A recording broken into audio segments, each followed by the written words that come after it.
Oi, então, vamos continuar a falar de água, beleza? Só que, rapidão pegar lá o seu caderno e alguma coisa para você poder anotar, tá bom?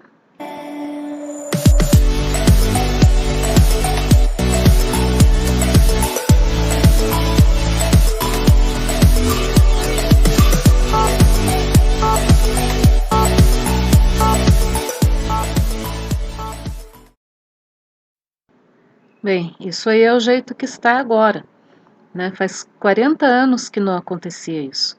Dá para ver até os paredões de pedra, né? De tão seco que está isso.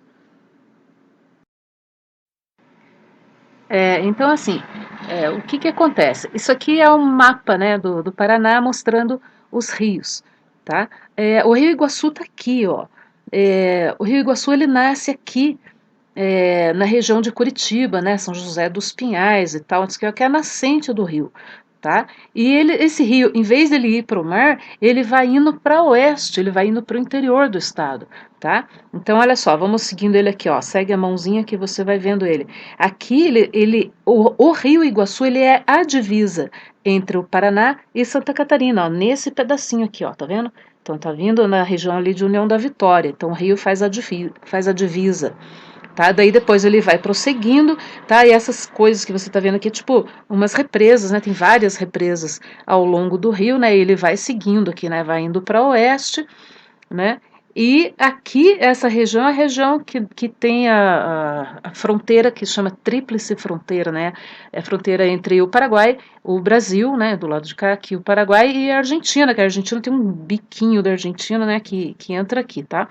Então, aqui vai seguindo, né, o Rio Iguaçu, e nessa região aqui, que é a Foz do Iguaçu, né, que tem as cataratas, né, a foz significa que é onde o rio vai desaguar, aí depois das cataratas ele ainda vai mais alguns quilômetros, e ele deságua no Rio Paraná, que é esse riozão que você está vendo aqui, né, que está fazendo a divisa aqui, no caso, entre o Brasil, né, colado do Paraná, e o Paraguai, que é o Rio Paraná, tá? Então o Rio Iguaçu, ele deságua nesse rio. Então por que está acontecendo isso aí com as cataratas? Porque, velho, não está chovendo aqui, né, principalmente na cabeceira do rio, que é a nossa região. Se não chove, principalmente aqui, tá? Aí o volume de água do rio fica muito baixo, tá? E aí não tem água nas cataratas. Basicamente é isso que está acontecendo. Então, a gente tinha falado sobre o que tem a ver floresta com água, né? Com chuva. Olha só, se você comparar uma área representada por esse quadradinho aqui, tá? Uma área de floresta com a mesma área, né? Uma área igual de oceano, tá? Então você tem uma área de floresta e uma área de oceano, de água, pode ser um rio, um lago, qualquer coisa, tá? Essa área de floresta, ela perde muito mais água, né, porque vai para o ar, né, por evaporação, porque as árvores elas transpiram, elas são seres vivos, elas vão transpirando e vão perdendo água, né, vai evaporando a água delas, tá? Essa água, ela vai indo, né, vai para a atmosfera e forma as nuvens, tá?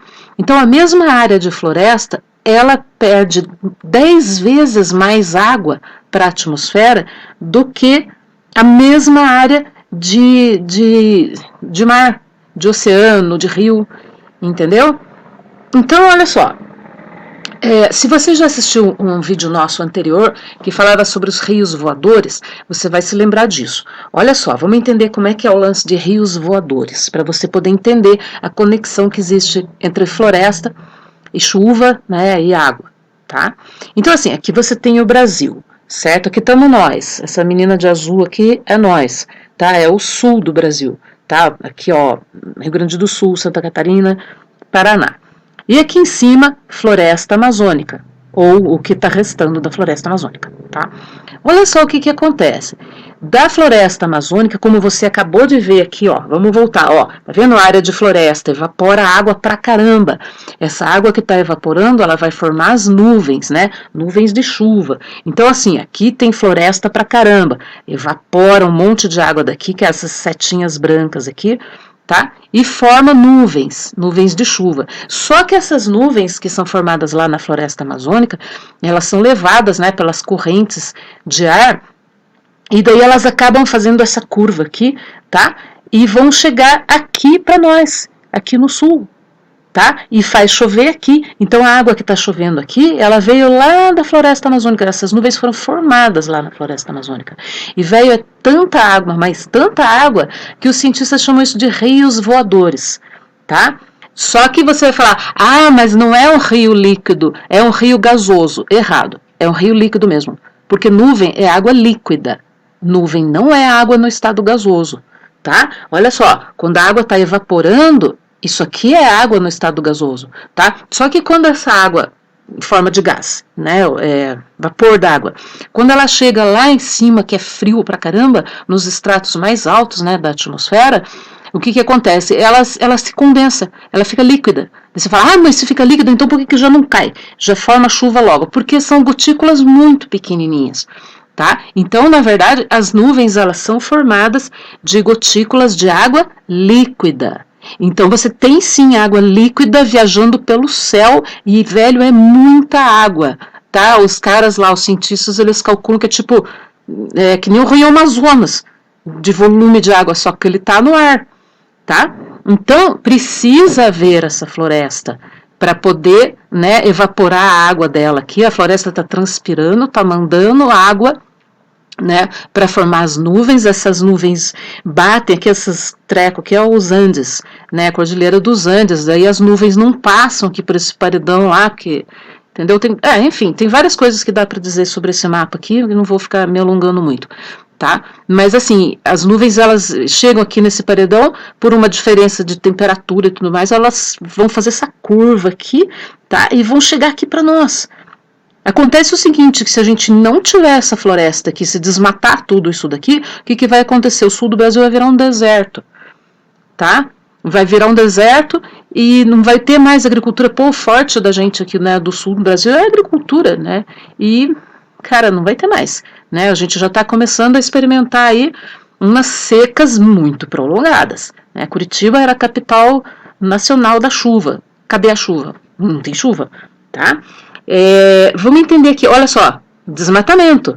Né? Tá acontecendo um desmatamento gigantesco na Amazônia. Se acontecer esse desmatamento, a agricultura do Brasil vai se ferrar mesmo.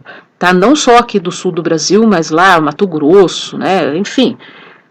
Tá.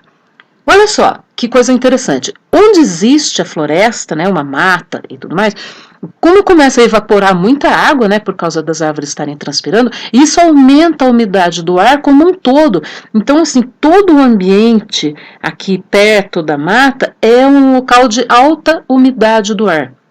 Onde a umidade está muito alta, evapora menos água ainda, né, de rios, lagos e represas. Né? Então, se você tiver uma represa, que é uma represa, certo? Faz de conta. E você tiver uma mata em volta dessa represa, vai evaporar muito menos água daqui por causa das árvores. Entendeu? Porque as árvores elas mantêm uma umidade do ar bem alta aqui. O que é esse negócio de umidade do ar alta? É assim, tem vapor d'água pra caramba aqui, tá? Então, o ar, ele consegue conter uma certa quantidade de vapor d'água. A partir disso, ele não consegue mais, entendeu? Daí a água para de evaporar daqui, porque já tem umidade demais. E isso é bom pra gente, porque daí as represas mantêm o nível, tá? Olha só a diferença que faz ter uma mata em volta de uma represa, tá? Presta atenção nesse vídeo. Todas as cidades do Paraná. Não muito longe, a gente tem um exemplo do que dá certo. As barragens Piraquara 1 e 2, mesmo com a falta de chuva, resistem. O lago está cheio. Lá atrás vemos Piraquara 1, com mais de 85% da capacidade, e Piraquara 2, com 100%. E a diferença está na vizinhança. A Mata Atlântica ao redor é fundamental.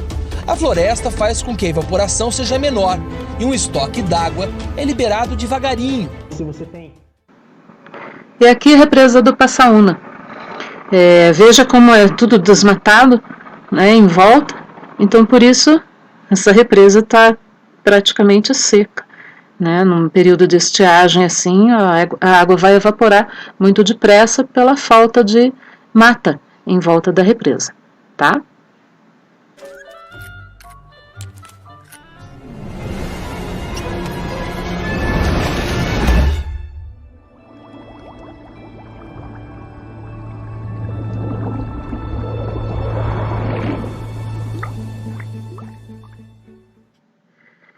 Água é uma coisa muito bonita. É difícil uma pessoa que não fique impressionada quando vê uma grande massa de água, tipo, né, um mar, um rio ou mesmo um lago, tá? Então, por causa dessa beleza da água, né, dela ser assim tão impressionante, muitos artistas usam água como tema, né? Principalmente o mar, tá? Olha só que lindo esse quadro aqui, né? Tipo, né, ondas. Um tal de Victor que pintou isso. Sei lá quem é esse cara, mas eu olhei esse negócio e achei muito lindo, tá? Esse aqui foi um russo que fez essa pintura, né? Alexander Zigursky, não sei como se fala isso. Mas olha o marzão que o cara fez, né? Muito da hora isso. Esse mar aqui foi feito por um cara que todo mundo já ouviu falar dele, né? Vamos ver se você adivinha quem que é. Ó, olha a assinatura do cara aqui, né? Acho que você vai saber. É o Van Gogh, né? Aquele cara, esse quadro se chama Barcos de Pesca no Mar, né? E o Van Gogh é aquele cara atormentado lá, né? Que teve uma vida muito triste, difícil pra caramba, e ele cortou uma orelha. Todo mundo sabe isso, que ele é o pintor que cortou uma orelha. Olha que legal esse quadro aqui. Na verdade, o cara, ele só pintou tipo um lago, entendeu? Um lago até bem. Parece um açude, né? Muito pouquinho água, assim, né? Mas olha que feito legal que ele conseguiu.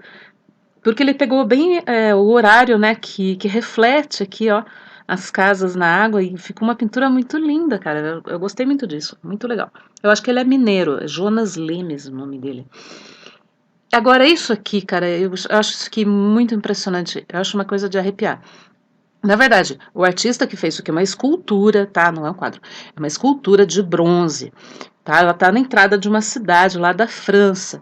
E foi feita por um escultor francês. Esse cara aqui, ó, Bruno Catalano, ele faz um monte de esculturas desse tipo, assim. E, tipo, que tipo que é esse? É tipo que tá faltando partes da pessoa, tá? E geralmente ele tá mostrando imigrantes, tá? Que é pessoas que tiveram que sair dos seus países, né? Por vários motivos, guerra, violência, fome e tudo mais. E com esse tipo de escultura aqui, nossa, cara, ele consegue, tipo, nossa, passar aquela sensação que a pessoa deixou uma parte dela, né, importante dela no país, né, que ela nasceu. Então ele chega para outro país com uma língua diferente, né, hábitos diferentes, né, e vem pobrezinho, né, tipo, só carregando poucas coisas e tal, mas a pessoa não chega inteira, né, uma pessoa que, tipo, já sofreu muito e ela tá deixando pedaços dela. E assim, ficou muito impressionante isso, porque, tipo, se você olhar essa escultura aqui contra o mar, né, contra o céu azul, assim, dá uma impressão muito louca, assim, né? Cara, eu acho muito impressionante essa escultura aqui. Bem, enfim, é isso aí, beleza? Acabou, tchau, beijo, fui.